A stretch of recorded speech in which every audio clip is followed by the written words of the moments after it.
Okay, ladies and gentlemen, thank you very much for coming back. Continuing, of course.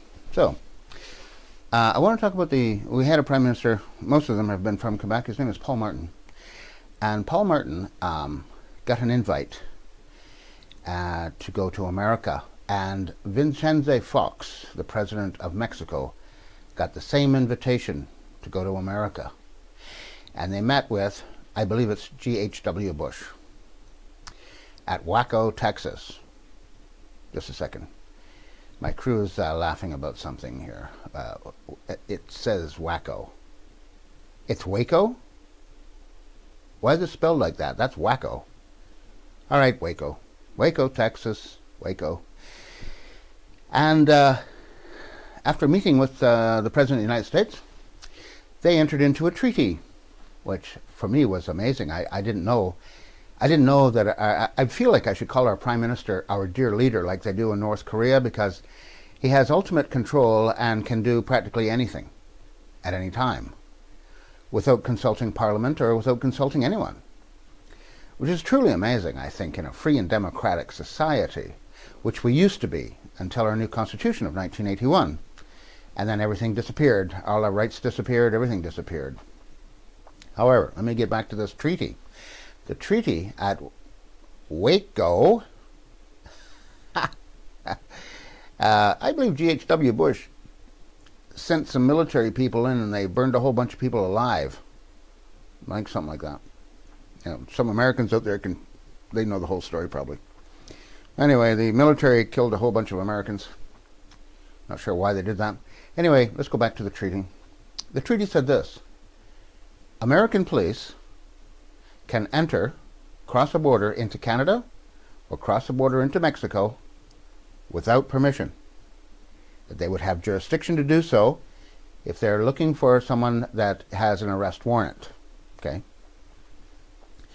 Now, to my knowledge, it is supposed to be reciprocal. That Canadian police could go into America and arrest somebody without asking permission, and Mexican police could enter into America and arrest someone without asking permission. Which, if anybody out there is sober, you would know that it's totally impossible. However, let me give you an example of what happened here. Where I'm working, Vancouver, Canada, a man named Paul Embry was selling pot seeds, marijuana seeds.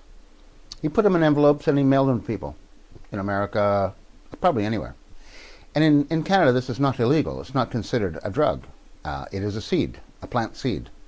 So it's not illegal to do. However, in the United States, they were really kind of choked that Mr. Embry was sending pot seeds into their country, and people might get some potting soil and plant these seeds, you see. And it's all quite, I was going to say esoteric or mysterious, but somehow the American law enforcement thought, this is really something we've got to take care of. So, here's what they did. They came to Canada. They came to YVR, which is a Vancouver airport, international airport. I'm not sure. I believe it was the Federal Bureau of Investigation came here. And they waited in what's called no man's land inside the airport. And the police doesn't say, the newspaper article does not say what police. I would assume it's the Royal Canadian Mounted Police, but it doesn't say that. They went to find Mr. Embry.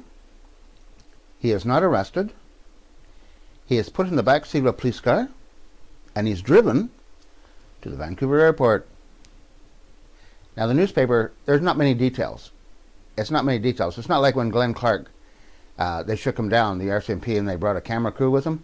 There was no camera crew that the RCMP, if that was them, they didn't bring a camera crew to Vancouver airport. They didn't, I don't know, they couldn't find one, or there was just no happenstance happening. So what happened was, Mr. Embry was walked into no man's land. The FBI agents were all sitting in a row with newspapers open and hiding their faces. And when Mr. Embry entered the room, they all jumped up. They grabbed him, put him on the floor, knee in the back, handcuffed, and they walked him to the plane. I'm not sure if the FBI thanked the police in Canada, but anyway, that is one very good example of the American police coming to Canada, making an arrest, and taking this person back to the United States. Now, it's an interesting thing in international law. This might be interesting. I would expect that George Clooney's wife, Emile, she has already chastised Canada for its human rights abuses. When it comes to people who are arrested and go to trial, she took great exception with the Canadian system of justice, which I noticed that Beverly Ann McLaughlin, our top judge, did not make a contest to. I thought maybe the two women would get together and butt heads, but they didn't do that. So anyway, Mr. Embry goes to the United States, and he was tried and convicted and spent several years in prison. Then he eventually got back to Canada. I don't believe the FBI put him on a plane and flew him back here. I think he hitchhiked or walked or something, or maybe he was under the lash, you know. But anyway, I try to keep track of these things. I have no instances of Canadian police going into America and doing something reciprocal. I have never read about it. I have never even heard about it. And certainly the Mexican police, if anybody knows whether or not these things have ever happened, I would really like to know, because I don't think they do. I have to keep this short because for some reason my voice gets out of sync on the video, but I'm going to tell you one more thing that just happened. It's happening, in fact, right now. We have a tower here, brand new. I worked in it, in fact. It's called the Trump Tower. The President of the United States allowed them to use his name on the tower for $1 million. That was it. He has nothing to do with it other than that. The money that came in is all offshore money, suspected to be Chinese yuan. And to my knowledge, Chinese yuan is not convertible in Canadian dollars, but it's here anyway. So the FBI are here right now, currently, because they have a little problem here. There is a spa in that building. It's on the second floor, I believe, if not third. I've been in it. It belongs to Ivanka Trump. Beautiful woman, by the way. Fabulous, in my opinion. Anyway, so they want to know if that hot money coming in from offshore, I'm going to call it hot money because I think it really is being used to influence the President of the United States. Valid question. The police in Canada are not involved. The Royal Canadian Armed Police, Mounted Police, the Vancouver City Police, no agencies that I know, and certainly not CSIS. They couldn't keep a secret. Those guys are, I have to do one on them. But anyway, I want you to know this is still happening. Canada is a fascist nation. We are globalized now. It started with Brian Mulroney in 1985 when he negotiated the NAFTA treaty. Brian Mulroney was a corporate lawyer. He did not serve the people. He served companies. He always said, business. Canada is open for business. Brian Mulroney never did one thing for the people of this country to improve our life. From NAFTA on, nobody's gotten a raise. Nobody. In America, practically, I would guess, nobody got a raise. The Mexicans got raises, though, strangely enough, because of all, like, we had this car parts were made by Magna International.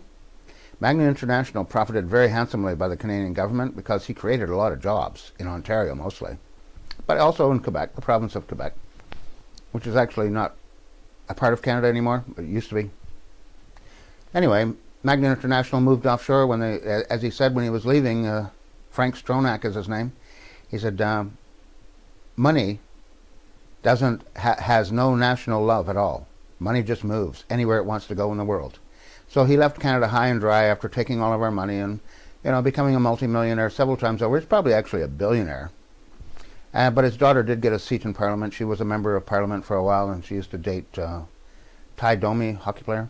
I'm getting distracted. My only point is this. There is no longer a boundary between Canada and the United States. There is no longer a boundary between America and Mexico.